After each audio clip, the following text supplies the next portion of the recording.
Folks, we talked to Senator Amy Klobuchar about the battle in Congress as we speak. And so right now, let's hear what she had to say earlier today. Senator Amy Klobuchar, glad to have you back on Roland Martin Unfiltered. Let's hop right into it. Big speech yesterday by President Joe Biden, Vice President Kamala Harris. He finally comes out and says that use in the filibuster for a carve out for voting rights. The question is, how do you get it done when you have 6 to 7 Democrats who are waffling on the issue, too, who say they are adamant they're not going to do it? Well, from my perspective, the focus is on two, and you know who they are: Senator Manchin, Senator Sinema, who've been have public issues with this. And I'll just tell your viewers what I've told them. When President Biden said that time stopped, when that bomb went off in Birmingham at that church and killed those little girls, and when he said time stopped when John Lewis was trying to cross that bridge and got beat up and bloodied, time stopped on January 6th. And this attack on our democracy started before that, and it continued after that. And this is our moment. So that's the first thing. The second thing is, this is just complete absurdity that the Senate rules are static or they stay where they are. 160 times you've had various votes where it was not 60 votes, it was 51. That includes things like turning down arms sales, Roland, turning down arms sales. It includes things that are huge, like the reconciliation tax and spend bills. And that's how, of course, we got through that rescue plan earlier this year, or how they got the Trump tax cuts done. So let's start with that. Big things, small things, numerous times. It was Senator Byrd himself of West Virginia who said, well, you need to change the rules when the circumstance change. And I think an all-out assault on our democracy is it. So that's what we're focused on right now, is the continued negotiations, including one at 8 this morning, a number of senators, including Senator Padilla and Warnock and many others, negotiating to get these guys to change the rules. There really is no other way. Now, you don't have to get rid of the filibuster. I would do that, but you don't have to do that. You can literally take some of the examples of history and make changes to the Senate rules so that we can actually have a debate. It's not even a question of history. How about recent history? Oh, last month, it was changed to raise the debt ceiling. Exactly. And both of them were open to doing it. I mean, you really, at some point, you've got to decide, as the president so beautifully pointed out yesterday, and the vice president, you know, what side are you on here? And to me, it's really obvious. And you on your program have featured incredible experts and others that'll tell you what's going wrong with voting. But I like to throw out a few examples. Montana, 5th is where John Tester is. Good guy helping us out here, right? Moderate, but firmly believes we have to change the filibuster rules. Changed his position on it after seeing that the Senate's broken.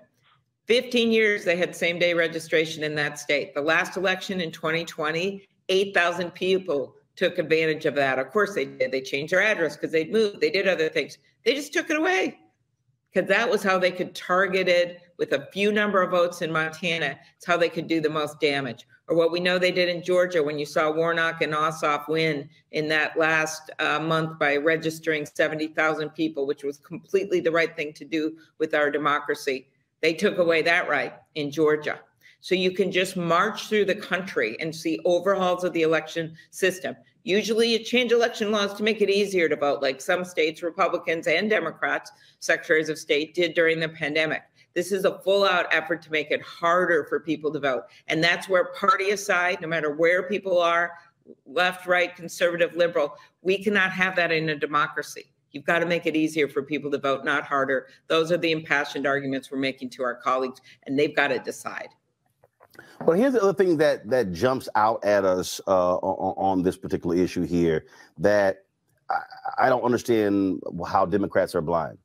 Senator Mitch McConnell changed the rules to allow for a simple majority to get Supreme Court justices on for life. Now, all these Republicans say, oh, it was Senator Harry Reid who did it. No, Senator Harry Reid changed it for appointments and for lower courts, not for the Supreme Court. So any Republican who's whining about this, they changed the rules. McConnell did it 9 days before an election.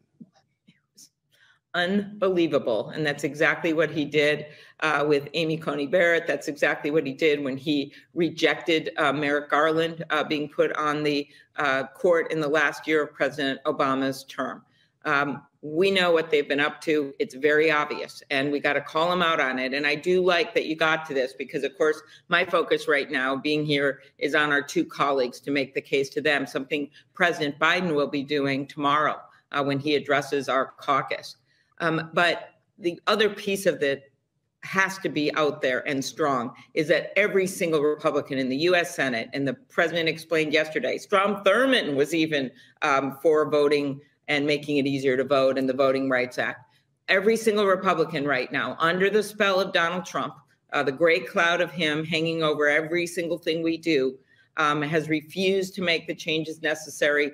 The Voting Rights Act, that's a John Lewis bill, have refused to acknowledge what is going on where they're making it harder and harder for people to vote. And as you know from that House investigation where only Liz Cheney and one other congressman have stood up, I've refused to acknowledge that we need to get to the root causes. This is serious stuff.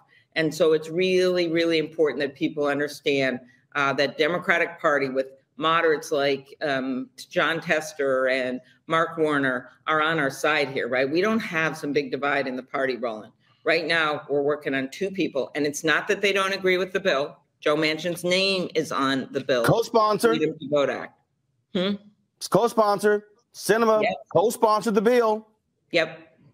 So it's not that. What is actually going on here is their belief in these Senate rules. And the more I look at it, the more ridiculous it is. You also have other examples of bills that they played a game to get them passed and by changing the rules. Selective service one year, a bill about endangered species, the Bush tax cuts. It just goes on and on. Literally every few years you see a bill passed, some big, some small, where people went around that 60 vote requirement. And this is our democracy at stake.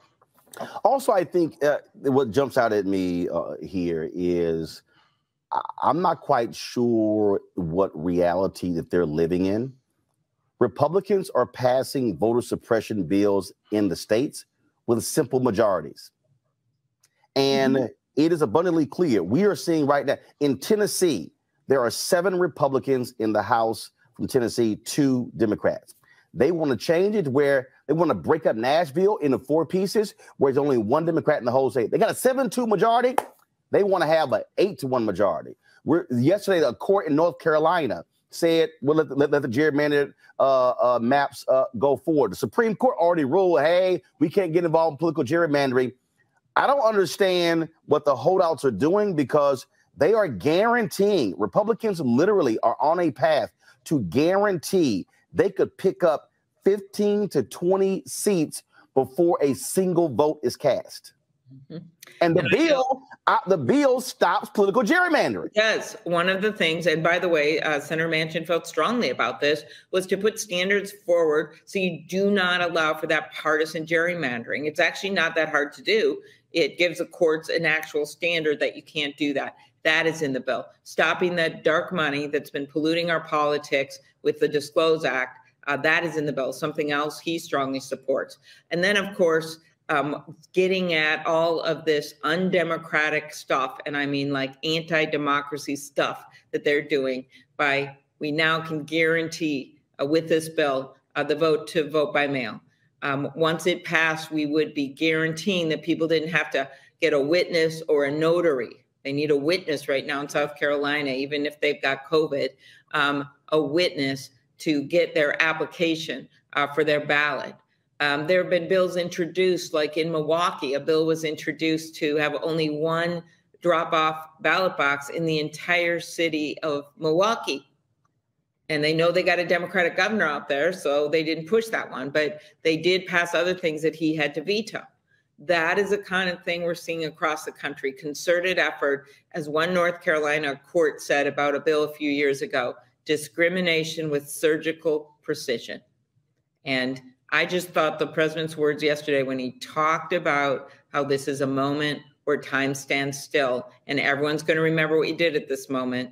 They're going to remember it right away, but they're also going to remember it in the long term when they're standing in 10 hours in the sun and they got to go back to work, like happened in Georgia to a bunch of people. And so then they can't vote, or what you've seen in Arizona, or when they've got a sham audit that somehow overturns results, or when they throw out an election board like they're trying to do in Wisconsin and then turn over the actual counting of the vote to a state legislature. I don't think anyone thought any of this possible a few years back.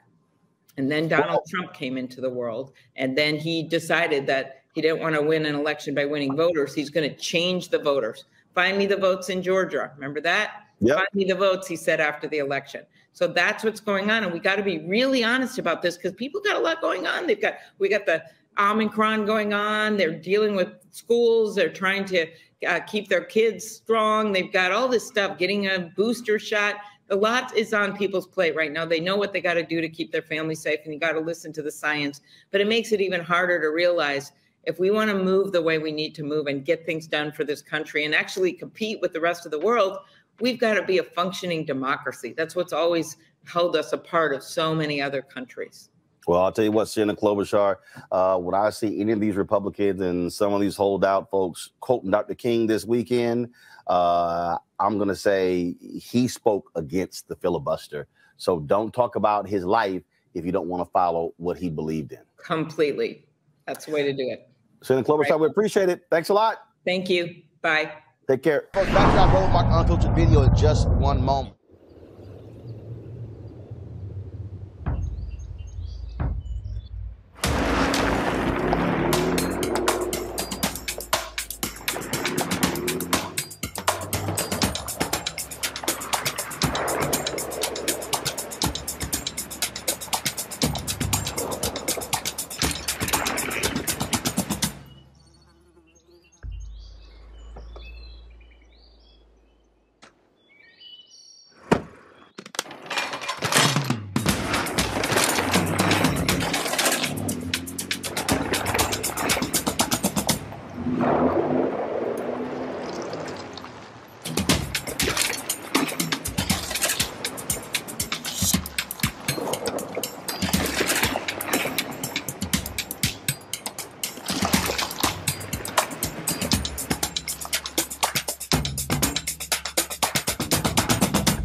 Time to be smart.